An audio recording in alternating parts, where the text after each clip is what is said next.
अगर हमारे पास एक मुस्ततील है जिसकी बेस यानी बुनियाद या कायदे की लंबाई b है और हाइट यानी ऊंचाई h है, तो इसका रकबा यूं निकाला जा सकता है। इसका रकबा बेस यानी बुनियाद को ऊंचाई से ज़रब देकर मिलता है। बुनियाद को ऊंचाई से ज़रब दे लेती हूँ। ये मुस्ततील के रकबे का दोहराया गया जायज़ा है। बस बुनियाद को ऊंचाई से ज़रब दे लेती हूँ। अब हम पैरेललोग्राम यानी मतवाज़ी अल-अज़ला को देखते हैं, और इस पैरेललोग्राम में भी हमारी बुनियाद की लंबाई b है और ऊंचाई भी h है। तो जब हम ऊंचाई की बात करते हैं तो हम इन अतराफ की लंबाई की बात नहीं कर रहे, कम से कम जिस तरह मैंने उन्हें बनाया है वो तिरछी जानिब जा रही हैं।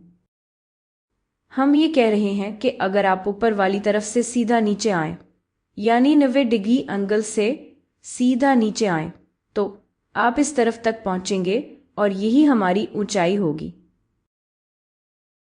तो इस तरह की सूरत में जब आपके पास एक पैरेललोग्राम है और आपको इसकी बुनियाद और ऊंचाई मालूम है तो आपका क्या ख्याल है, इसका रकबा क्या होगा? तो पहले तो ऐसा महसूस होता है कि ये बात उतनी साफ ज़ाहिर नहीं होती जितनी रेक्टेंगल के मामले में होती है, लेकिन हम एक छोटी सी तस्वीर बना सकते हैं जो मेरे ख्याल में आपकी मदद करेगी। तो मैं क्या करने वाली हूँ, मैं रकबे का एक हिस्सा बाईं जानिब से लूँगी। दरअसल ये बाईं जानिब एक मुसल्लस ट्रायंगल है जो पैरेललोग्राम को मुकम्मल करने में मदद देता है, और फिर मैं इसे दाईं जानिब ले जाऊंगी और फिर हम कुछ हैरान कुन देखेंगे। तो मैं ये करने वाली हूँ कि मैं ये छोटा सा हिस्सा वहाँ से ले लूँगी। दरअसल मैं इसे ज़रा बेहतर तरीके से अलग कर लेती हूँ।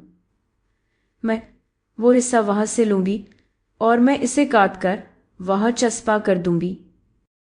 तो ये अब भी वही पैरेललोग्राम है, मैं सिर्फ रकबे के इस हिस्से को एक जगह से दूसरी जगह रख रही हूँ। याद रखें, हम सिर्फ ये सोच रहे हैं कि पैरेललोग्राम के अंदर कितना रकबा है, और मैं ये रकबा यहाँ से लेकर इसे दाएं तरफ मुंतकिल करूँगी। और ये क्या हुआ? ये क्या हुआ? चले देखते हैं कि क्या मैं इसे थोड़ा बेहतर तरीके से मुंतकिल कर सकती हूँ। जब मैंने ऐसा किया तो क्या नतीजा निकला आप देखेंगे। अब ये बिल्कुल मेरे पिछले रेक्टेंगल की तरह दिखाई दे रहा है। सिर्फ रकबे का एक हिस्सा बाएं तरफ से लेकर दाएं तरफ मुंतकिल करने से मैंने ये मुस्ततील दोबारा बना लिया है। तो इन दोनों का रकबा हकीकत में बराबर है। इस पैरेललोग्राम का रकबा, या जो पैरेललोग्राम पहले था जब मैंने वो ट्रायंगल बाएं से दाएं मुंतकिल नहीं किया था, इसका रकबा भी बुनियाद ज़रब ऊंचाई ही होगा। तो यहाँ का रकबा भी और यहाँ का रकबा भी बुनियाद ज़रब ऊंचाई है, क्योंकि एक बार फिर मैंने सिर्फ रकबे का वो हिस्सा जो वहाँ था इसे उठाकर दाएं तरफ मुंतकिल कर दिया।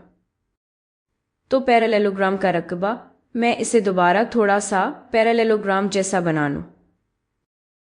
पैरेललोग्राम का एरिया बस यही है कि अगर आपके पास बुनियाद और ऊंचाई हो तो ये सिर्फ बुनियाद ज़रब ऊंचाई होगा। तो दोनों अशकाल का रकबा, दोनों का रकबा सिर्फ बुनियाद ज़रब ऊंचाई है।